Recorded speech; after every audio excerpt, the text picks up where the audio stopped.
الحمد للہ رب العالمین والصلاة والسلام علی سید الانبیاء والمرسلین وعلی آلہ واصحابہ وازواجہ وامتہ اجمعین الی یوم الدین۔ الحمدللہ آج 2 جولائی 2023 کو سنڈے کے دن ہمارا یہ پبلک سیشن نمبر 101 منعقد ہونے جا رہا ہے۔ آپ کے یہ ریئل ٹائم کوسچنز جو ہیں وہ پرچیوں کی شکل میں میرے پاس آ چکے ہیں، انشاءاللہ انہیں ہم بعد میں ڈسکس کریں گے۔ پہلے کرنٹ افیئر کے طور پر اس ویک میں جو سب سے بڑا ایک انٹرنیشنل افیئر وہ سویڈن کے اندر ایک مخبوط الحال شخص نے قرآن حکیم کو آگ لگائی، نعوذ باللہ من ذالک، اعلانیہ، اور یہ سب کچھ اس نے وہاں کی جو کورٹ ہے اور پولیس یعنی جتنے ریاستی ادارے ہیں ان کی سرپرستی میں سب کچھ کیا، فریڈم آف ایکسپریشن کے نام کے اوپر۔ اسی قسم کا ایک واقعہ آلموسٹ 6 مہینے پہلے بھی سویڈن کے اندر ہی ہوا تھا، ترکی کی ایمبیسی کے باہر، اور اس میں بھی اس قسم کی غلیظ حرکت کی گئی تھی۔ اس وقت بھی بہت زیادہ پروٹیسٹ ہم نے کیا اور پوری دنیا کے اندر اس حوالے سے احتجاج ہوئے، حکومتی لیول کے اوپر بھی، عوام الناس کے لیول کے اوپر بھی۔ اس دفعہ بھی کافی سخت رسپانس آیا ہے۔ سب سے زیادہ اچھا رسپانس تو آیا ہے عراق اور ایران کی طرف سے۔ عراق والوں تو ان کی ایمبیسی کے اندر داخل ہو گئے، وہاں پہ توڑ پھوڑ نہیں کرنی چاہیے، لیکن بہرحال جو انہوں نے یہ کہا کہ اس کو یہاں سے نکالیں سفیروں کو ان کے، یہ تو سارے مسلمان ملکوں کو کرنا چاہیے، 60 کے قریب مسلمان ملک ہیں۔ ابھی OIC نے بھی اپنا اجلاس اسپیشل بلایا ہے، میرا خیال ہے اس میں پہلا ڈیسیژن یہی ہونا چاہیے کہ ان کے جو ایمبیسیڈرز ہیں ان کو فارغ کیا جائے۔ دوسری طرف یورپین یونین جو ہے وہ اعلانیہ یہ بات کر رہی ہے کہ ہمارا اس واقعے کے ساتھ کوئی تعلق نہیں ہے۔ انہیں اس واقعے کی سنگینی کا اندازہ ہو گیا ہے کہ یہ معاملہ زیادہ بگڑ گیا، اس وجہ سے وہ اسے ایک مذمت کے اعتبار سے ہی اپنی اسٹیٹمنٹ جاری کر رہے ہیں۔ رشیا کی طرف سے بھی سخت مذمت ہوئی ہے، ایران کی طرف سے بھی، ترکی کی جانب سے بھی، پاکستان کی طرف سے بھی۔ کل رات کے جتنے ٹی وی چینلز تھے ان پہ پہلی جو خبر تھی 9 بجے کی خبر نامے کے اندر وہ یہی تھی، اور یہ واقعات آلموسٹ 2011 سے زیادہ شروع ہوئے، آلموسٹ 12 سال پہلے، کہ جو گستاخانہ کارٹونز اور فلمز کا سلسلہ شروع ہوا۔ اس وقت سے مسلسل میں نے مختلف مواقع کے اوپر ویڈیوز ریکارڈ کروائی ہیں۔ اس حوالے سے مسلم عوام کو کیا کرنا چاہیے، مسلمانوں کے حکمرانوں کو کیا کرنا چاہیے، اور OIC کو کیا کرنا چاہیے، یہ پورے کا پورا نیریٹو میں نے 1.5-2 گھنٹے کے اندر ریکارڈ کروایا ہوا ہے۔ کاؤنٹر نیریٹو آن گستاخانہ کارٹون اور فلمز، یا YouTube پہ جا کے لکھیں تو میری تفصیلی ویڈیو کھل جائے گی۔ اب بار بار ان باتوں کو ریپیٹ کرنے کا فائدہ کوئی نہیں ہے۔ اصل چیز یہ ہے کہ ہم اس قسم کے جتنے واقعات ہیں ان سے میسج کیا لرن کر رہے ہیں، اس کے پیچھے موٹیوز ڈفرنٹ ہوتے ہیں۔ ہمیشہ ایسا نہیں ہوتا کہ کوئی اسلام کے ساتھ کسی کو چڑ ہوتی ہے، بعض اوقات ان کی اپنے پولیٹیکل ایشوز بھی ہوتے ہیں۔ یعنی اس وقت یہ جو کچھ سویڈن کے اندر ہو رہا ہے یہ پولیٹیکل ایک ایشو ہے۔ سویڈن جو ہے وہ نیٹو میں شمولیت اختیار کرنا چاہتا ہے، آلموسٹ 50 کے قریب ملک اس میں شامل ہیں، اور ان کا رول یہ ہے کہ جب تک سارے کے سارے ملک ایگری نہ کریں اس وقت تک کسی نئے ممبر کو وہ ایکسیپٹ نہیں کرتے۔ تو سوائے ترکی کے کوئی بھی اس کی مخالفت نہیں کر رہا، صرف ایک ملک ترکی ہے جو مخالفت کر رہا ہے کہ سویڈن کو نیٹو میں نہیں ہونا چاہیے، اور اس کے پیچھے بھی کوئی اسلام ریزن نہیں ہے، ان کی بھی اپنی ایک پولیٹیکل اختلاف ہے سویڈن کے ساتھ۔ اسلام اس میں دور دور کہیں موجود نہیں ہے، لیکن چونکہ ترکیے کا ایک آفیشل ایک سمجھ لیں ریلیجن اسلام ہے، تو وہ اسلام خام خواہ بیچ میں ایک تختہ مشق بنا ہوا ہے. وہ ترکیے کو تکلیف دینے کے لیے قرآن پاک کو آگ لگا رہے ہیں، اپنے زوم میں وہ سمجھ رہے ہیں کہ ہم ان کو اس اعتبار سے ٹارچر کر رہے ہیں، لیکن وہ تو پوری دنیا میں آلموسٹ 2 ارب کے قریب مسلمان ہیں، وہ ٹارچر ہو رہے ہیں. بہرحال یہ حکمرانوں کے ملکوں کے اپنے ایشوز ہوتے ہیں بعض اوقات، اور بعض اوقات ظاہر ہے کہ اسلام دشمنی بھی ہے، اور اس میں کوئی اس اعتبار سے کافروں سے کوئی گلہ شکوہ کرنے کی ضرورت نہیں ہے. یہ اللہ تعالیٰ نے شروع سے ہی 2 اسکول آف تھاٹ دنیا میں رکھے ہیں. ایک وہ لوگ ہیں جو رحمان کے ماننے والے ہیں، دوسرے شیطان کے ماننے والے ہیں، اور یہ کشمکش تو انبیاء کرام علیہ السلام کی موجودگی میں بھی جاری رہتی ہے اور قیامت تک جاری رہے گی. اس میں ہم نے یہ دیکھنا ہے کہ ہم اپنی رسپانسبلٹی کیا پوری کر رہے ہیں. یہ بار بار کہنا کہ کافر مسلمانوں کے خلاف سازش کر رہے ہیں، تو کافروں کو سازش ہی کرنی چاہیے. مسلمان اس چیز کا رونا تو نہیں روئیں گے کہ یہ ہمارے خلاف سازش کیوں کر رہے ہیں. وہ ان کا کام ہے، انہوں نے کرنا ہے. آپ کے ذمے اللہ تعالیٰ نے جو کام کیا ہے وہ آپ نے کرنا ہے، جو معذرت کے ساتھ ہم لوگ نہیں کر رہے. اس وقت پوری دنیا کے اندر جتنے بھی مسلمان روڈز پہ احتجاج کے لیے نکلے ہوئے ہیں، خواہ وہ غلط طریقے سے احتجاج کر رہے ہیں یا صحیح طریقے سے،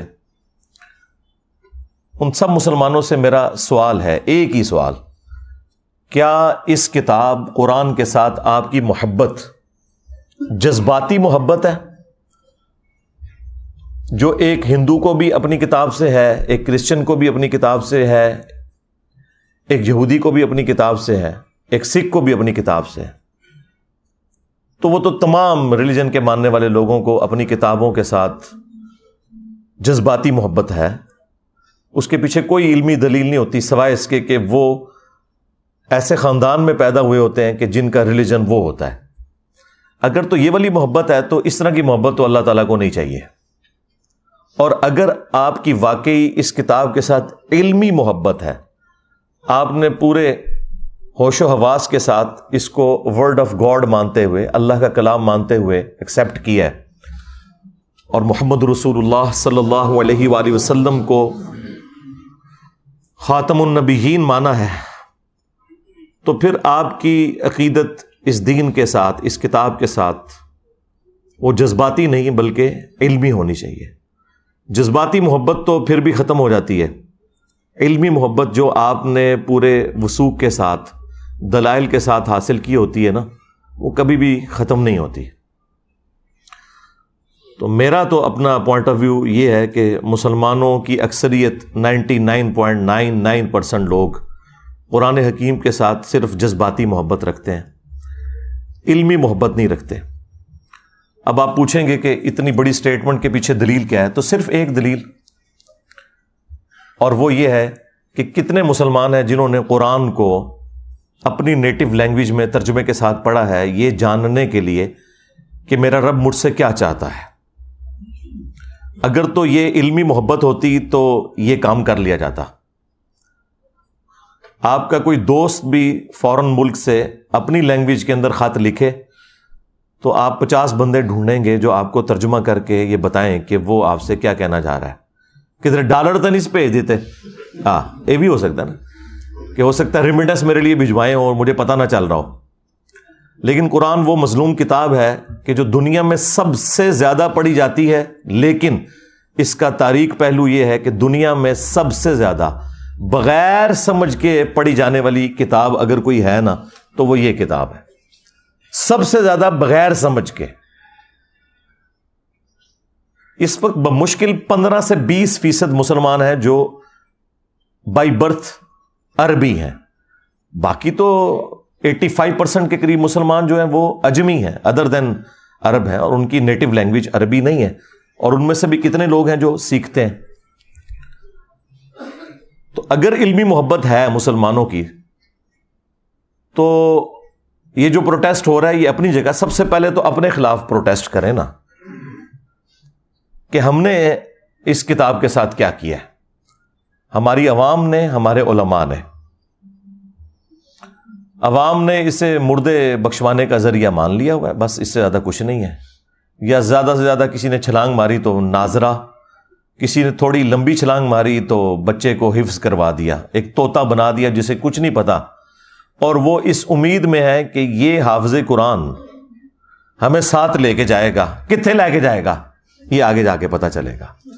بھائی یہ جو ابو داؤد کی حدیث المستدرک للحاکم میں جو حدیث موجود ہے، مشکات کے اندر بھی موجود ہے، حافظ قرآن کی فضیلت کے اعتبار سے وہ اس حافظ کے لیے جس نے قرآن کے حلال کو حلال اور حرام کو حرام جانا.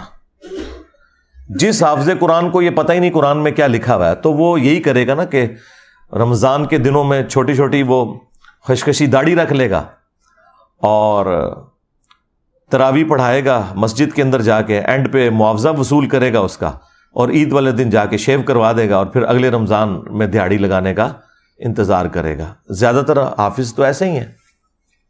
اور جو آپ کو باعمل حافظ قرآن نظر آ رہے ہیں، تو ہمارے علماء کا بھی باعمل ہونا یہ ہے کہ کوئی پگڑی یا داڑھی رکھ لے اور شلوار ٹخنوں سے اوپر کر لے یا ہاتھ میں تسبیح پکڑ لے. یہ تو ایک چھوٹا سا جز ہے عمل کا. باعمل حافظ قرآن یہ ہے کہ جو قرآن کی تعلیمات کو منوان اسی طریقے سے تسلیم کرتا ہے اور اس پر عمل کرتا ہے. تو عمل تو اسی صورت میں کرے گا نا جب اسے پتا ہوگا کہ قرآن کے اندر کیا لکھا ہوا ہے. جب مسلمان کو یہ پتہ ہی نہیں قرآن میں کیا لکھا ہے، اس نے عمل کہاں سے کرنا ہے؟ اب جن لوگوں کو سمجھ تھی، یعنی علماء کا طبقہ جن کا کام تھا کہ وہ عوام الناس کو دین سکھاتے، وہ الٹا اسلام کے دشمن بن گئے انجانے میں. یا ہو سکتا ہے بعض جان بوجھ کے بھی ایسے کرتے ہوں کہ انہوں نے پبلک میں یہ مشہور کر دیا کہ قرآن و حدیث ڈائریکٹ نہ پڑھنا، گمراہ ہو جاؤ گے. آپ مجھے ایمانداری کے ساتھ بتائیں کہ اگر یہ جملہ کوئی کافر بولے، جیوز میں سے، کرسچنز میں سے، ہندوؤں میں سے، کہ یار قرآن ڈائریکٹ نہ پڑھنا، گمراہ ہو جاؤ گے، تو ہم اس کی شکل دیکھ کے یہ فیصلہ کریں گے اچھا یہ ہندو ہے نا اس لیے مجھے کہہ رہا ہے، تو ہم اس کے ساتھ لڑ پڑیں گے کہ تو قرآن کا دشمن ہے.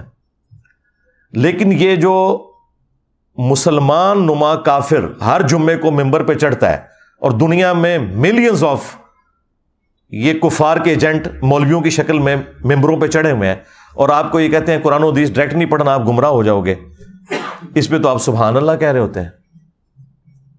اس پہ تو میں نے یہ آواز بلند کی ہے نا ان کے خلاف. باقی تو سارے گونگے شیطان ہی بنے رہے ہیں یا دبے الفاظ میں بات کرتے ہیں. جی علماء سے جا کے سیکھیں. علماء نے تو خود قرآن نہیں سیکھا وہاں. اور پھر مجھے نہیں سمجھ آتی کہ یہ پبلک کے اندر انہوں نے کیوں مشہور کر دیا ہے کہ جی قرآن ڈائریکٹ نہیں پڑھنا. بھئی قرآن کوئی بھی ڈائریکٹ نہیں پڑھتا. آج تک کسی نے قرآن ڈائریکٹ نہیں پڑھا. ایک مسلمان اردو لنگوسٹک والا جب احمد بریلوی صاحب کا ترجمہ پڑھتا ہے تو وہ قرآن ڈائریکٹ کہاں سے پڑھ رہا ہے؟ وہ تو احمد بریلوی صاحب سے قرآن پڑھ رہا ہے. اگر کوئی ڈائریکٹ اشرف علی تھانوی صاحب کا ترجمہ پڑھتا ہے تو وہ قرآن ڈائریکٹ کہاں سے پڑھ رہا ہے؟ وہ تو اشرف تھانوی صاحب سے قرآن پڑھ رہا ہے.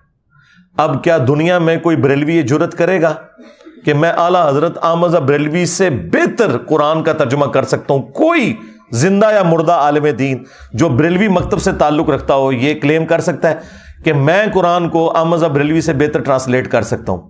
نیور. یا کوئی دیوبندی زندہ یا مردہ یہ کلیم کرے کہ میں اشرف تھانوی صاحب سے بہتر ترجمہ کر سکتا ہوں؟ یا کوئی اہل حدیث کہے کہ میں جونا گڑھی سے بہتر ترجمہ کر سکتا ہوں؟ یا کوئی اہل تشیع میں سے کہ جی میں سید فرمان علی شاہ سے بہتر ترجمہ کر سکتا ہوں؟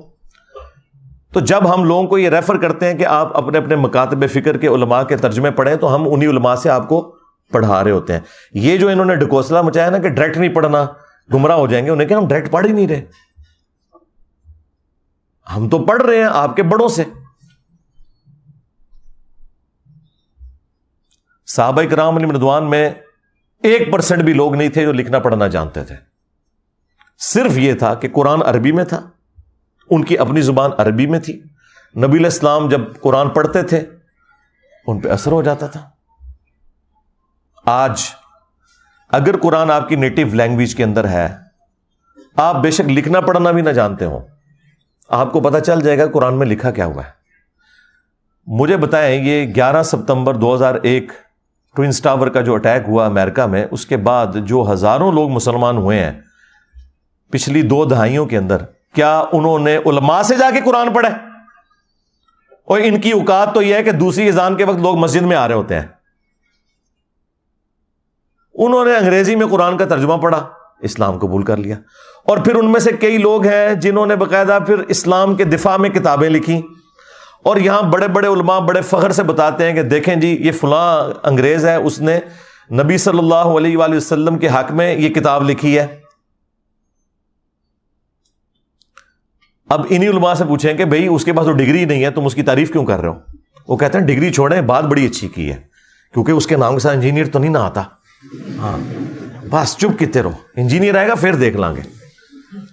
دیکھیں آپ لوگوں کو میں چھوٹی چھوٹی ایسی چیزیں بتاتا ہوں جس سے آپ کا دماغ کھلے, کہ جب آپ غیر مسلموں کی مثالیں دیتے ہیں کہ فلاں نے نبی الاسلام کی شان میں یہ کتاب لکھ دی, فلاں نے یہ لکھ دی, تو یار وہ کوئی ڈگری والے لوگ ہیں؟